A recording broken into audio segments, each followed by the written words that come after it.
दिल्ली विधानसभा चुनाव में सीएम योगी की डिमांड काफी हाई है। 23 जनवरी को सीएम योगी की पहली रैली होगी। अलग अलग विधानसभा क्षेत्रों में सीएम योगी दिल्ली में कुल 14 जनसभाएं करेंगे। यूपी से बाहर सीएम योगी की अब तक जितने राज्यों में जनसभा हुई है, जहां पर उन्होंने प्रचार किया है, वहां पर उनका सक्सेस रेट बेहतरीन रहा है।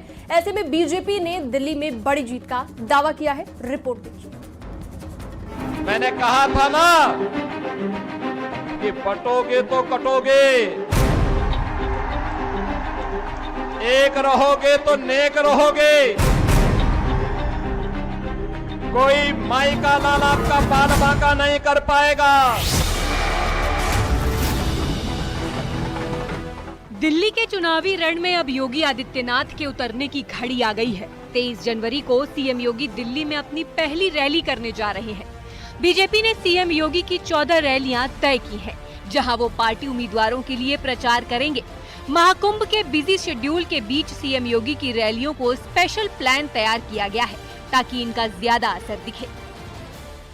दिल्ली विधानसभा चुनाव में मुख्यमंत्री योगी आदित्यनाथ की भारी डिमांड है। दरअसल मुख्यमंत्री योगी आदित्यनाथ की 14 से ज्यादा जनसभाएं दिल्ली विधानसभा चुनाव में प्रस्तावित हैं। मुख्यमंत्री योगी आदित्यनाथ की जनसभाएं 23 जनवरी से शुरू हो सकती हैं। दिल्ली विधानसभा चुनाव में मुख्यमंत्री योगी आदित्यनाथ की तमाम जो जनसभाएं और रैलियों की डिमांड को लेकर वहां की प्रदेश कमेटी ने भारतीय जनता पार्टी को पत्र लिखा है। सीएम योगी का दिल्ली में चुनाव प्रचार का कार्यक्रम है। सीएम योगी दिल्ली के कई विधानसभा इलाकों में प्रचार करेंगे। 23 जनवरी को किराड़ी, जनकपुरी, उत्तम नगर में प्रचार करेंगे। 28 जनवरी को मुस्तफाबाद, घोंडा, शाहदरा, पटपड़गंज में प्रचार करेंगे। 30 जनवरी को महरौली, आरके पुरम, राजेंद्र नगर, छतरपुर में प्रचार का कार्यक्रम है। 1 फरवरी को सीएम योगी पालम, बिजवासन और द्वारका में चुनाव प्रचार करेंगे।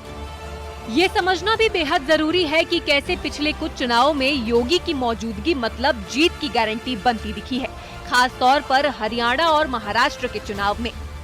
योगी आदित्यनाथ ने हरियाणा में 14 विधानसभा सीटों पर प्रचार किया था, जिनमें से 9 पर बीजेपी को जीत हासिल हुई, यानी सक्सेस रेट 64% से भी ऊपर।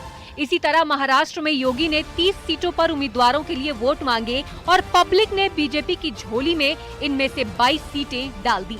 यहाँ सक्सेस रेट करीब 85%। योगी की मौजूदगी चुनाव को किस तरह एक अलग रंगत दे देती है, इसकी मिसाल हरियाणा और महाराष्ट्र चुनाव में छाया रहा। नारा बटेंगे तो कटेंगे भी रहा। देखिए, हमारे उत्तर प्रदेश के यशस्वी मुख्यमंत्री जी का रिकॉर्ड रहा है कि जहां जहां चुनाव में मुख्यमंत्री जी ने प्रयास किए हैं वहां सफलता मिली है और यहां पर नेतृत्व के निर्णय के अनुसार योगी जी की मीटिंगें जो लगाई जा रही हैं उसका प्रतिफल अच्छा होगा। दिल्ली में भी हमारी सरकार बनेगी, कमल खिलेगा, ऐसा मैं उम्मीद करता हूँ। दिल्ली के विधानसभा चुनाव में कांग्रेस और आम आदमी पार्टी अलग अलग लड़ रही है। वहीं अखिलेश आम आदमी पार्टी को समर्थन दे रहे हैं।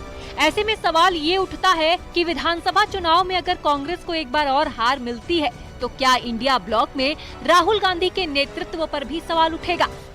देखिए, दिल्ली में आम आदमी पार्टी मजबूत है, वो भाजपा को पहले भी हरा चुकी है, इसलिए समाजवादी पार्टी आम आदमी पार्टी का सहयोग कर रही है। इसका ये कतई मतलब नहीं है कि समाजवादी पार्टी कांग्रेस के खिलाफ है।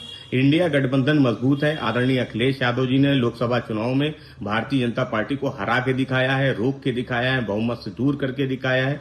तो समाजवादी पार्टी समझती है ये चुनाव भारतीय जनता पार्टी को हटाने के लिए, नफरत और बंटवारे की राजनीति करने वाले दल को हराने के लिए, और सब मिलकर भारतीय जनता पार्टी को हराने।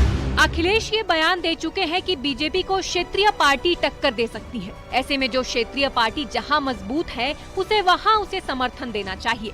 मध्य प्रदेश, हरियाणा और महाराष्ट्र में कांग्रेस चुनाव हारी, उसने क्षेत्रीय पार्टियों को भी उसका हक नहीं दिया।